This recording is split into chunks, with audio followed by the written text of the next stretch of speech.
السلام علیکم ورحمۃ اللہ وبرکاتہ۔ آئیے آج اس دعا کی فضیلت اور افادیت جانتے ہیں۔ یہ دعا کب، کیسے اور کہاں پڑھی جانی چاہیے؟ اس دعا کو پڑھنے کے کیا فائدے ہیں؟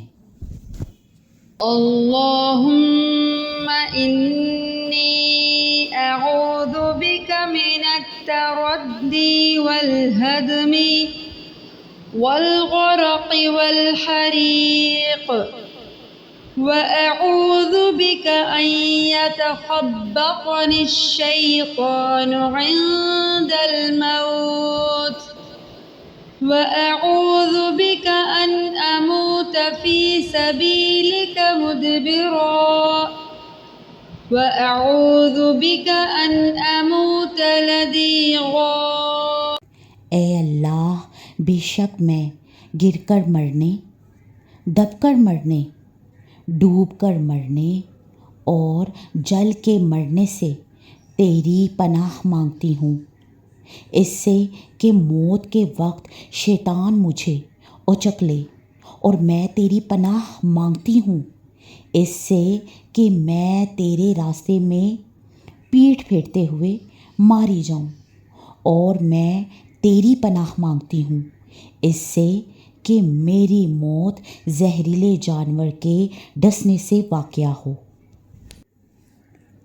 اس دعا میں ان تمام چیزوں کا ذکر کیا گیا ہے جس کی وجہ سے عموماً ہم بہت خوف زدہ رہتے ہیں اور طرح طرح کے وسوسوں کا شکار رہتے ہیں۔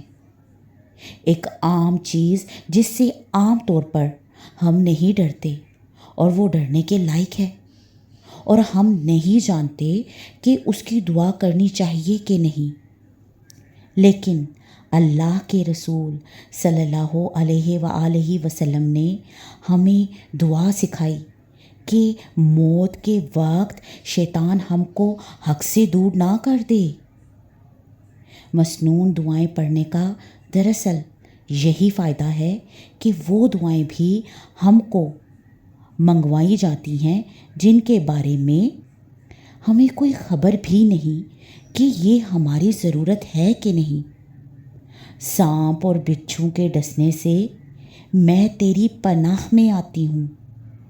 اگر انسان پوری یکسوئی کے ساتھ یہ دعا مانگے تو انسان بہت سے خوفوں سے آزاد ہو جاتا ہے اور اپنا معاملہ اللہ کے حوالے کر دیتا ہے۔